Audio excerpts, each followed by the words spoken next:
Hello, my name is Nathan Womack, and today I want to talk about something that's near and dear to my heart, and that is diabetes. This morning, as I was getting ready for church, I heard this commercial where they was talking about purity vitamins, and apparently they have these vitamins that's supposed to help to lower your blood pressure, your diabetes, your A1Cs. But listen, diabetes is the number one silent killer among African Americans, and it could contribute to either hereditary or some of the things that we eat or a lack of exercise. So what I did, my A1Cs had went up to 8.4 last year.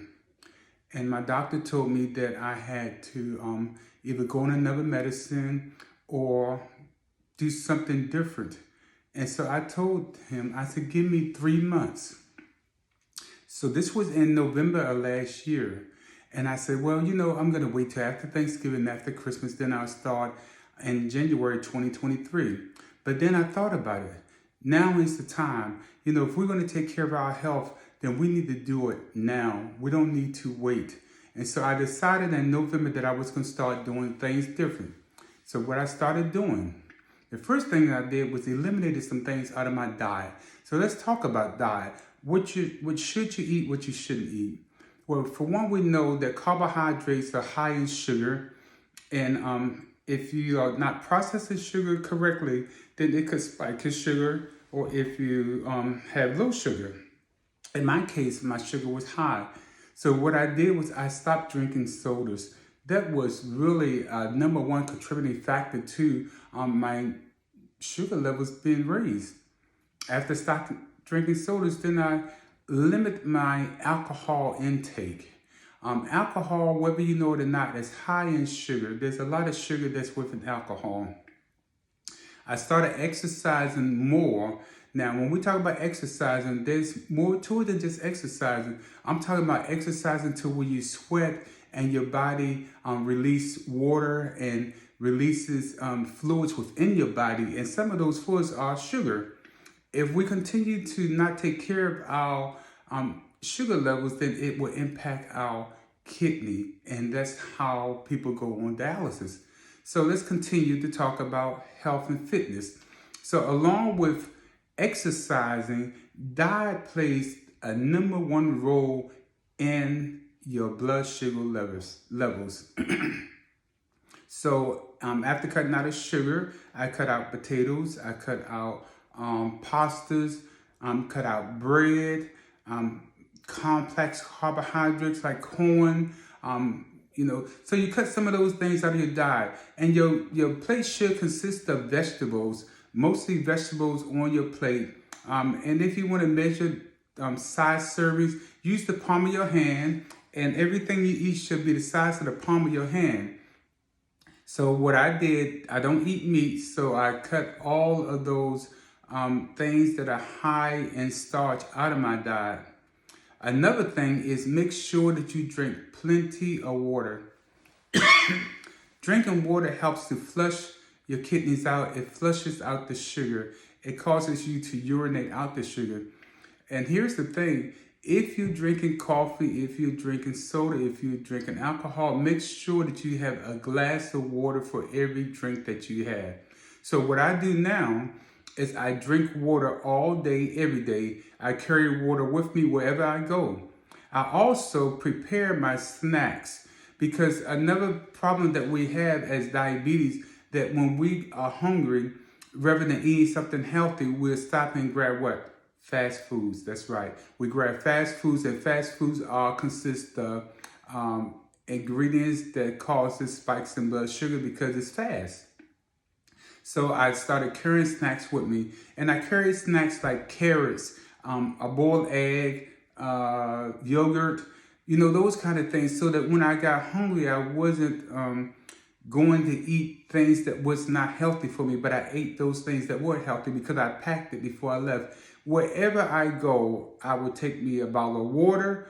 When I go out to eat now, I will order water to drink instead of soda punch or anything like that.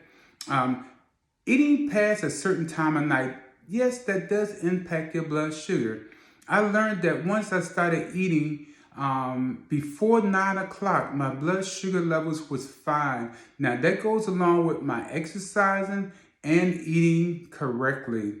So in November last year, I told you I started the process and I said, well, I'm going to cut out some things.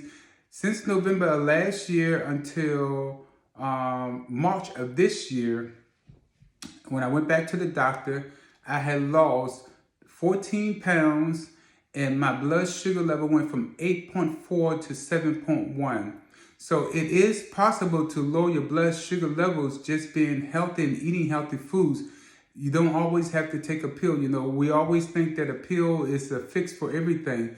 But in taking pills, you limit yourself to being a prisoner of medication. And what I'm trying to talk to you about is doing it the healthy way, changing your lifestyle, because eating healthy is a lifestyle change. And once you start eating healthy, you'll find that you really don't miss all the other bad food that you was eating. And you find yourself that you could replace those food with other things. Like when I get hungry late at night, I will eat some carrots. And I found out that carrots did not spike my blood sugar. It did not change my blood sugar. Peanuts are a very good source of protein, omega-3, and also it's not going to spike your blood sugar. One thing I did learn is that how to eat right now. And now that I learned how to eat right, along with exercising and along with drinking plenty of water to flush the sugar out, my blood sugar levels are normal. When I check my blood sugar in the morning, now it's 99, where it used to be 150. Waking up after fasting all night, 150 is very high for blood sugar. But now it's 99. I feel better. I feel great. I feel clarity. And, you know, like I said, it was the leading cause of African American. They called it the silent killer. Diabetes was the silent killer, but we don't have to be enslaved to that anymore. We don't have to accept that anymore. We're going to take control of our health, and we're going to eat right, exercise right, and make sure that we have a healthy mind. Stress plays a very important part also. So these are things that you need to cut out. You need to cut the stress out of your life. You need to make sure that you're eating right. You need to make sure you don't eat late at night past a certain time. I would say do not eat past 9 o'clock. And exercise. Exercise is so key. Exercising at least 3 to 4 times a day, at least 30 minutes a day. And even if you're not exercising, walk in your neighborhood, work in the yard, do things that are physical. Don't spend a whole lot of time watching TV and eating, because when you're watching TV, you don't look at the portion size that you're eating, because you're not focused on eating. You're focused on watching TV, so you're just out of habit eating.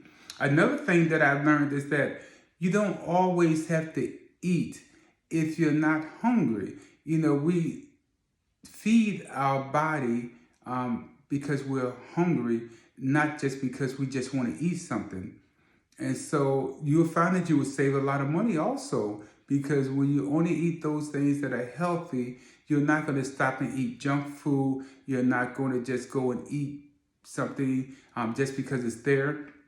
When I was working, there was potlucks every day. There was a potluck for March Madness, a potluck for St. Patrick's Day, for Valentine's Day, for birthdays. Somebody had a baby, somebody had a divorce, and there was always potlucks, and everybody was always eating. But what I did was I took my lunch with me, because I wanted to eat what was healthy for me and not eat what was available. This has been Nathan Womack, Talk to Nate, and this has been a diabetes moment. This is very important, you guys. This is very important for us as African Americans to make sure that we get our diabetes under control. Thank you so much for joining me. Bye.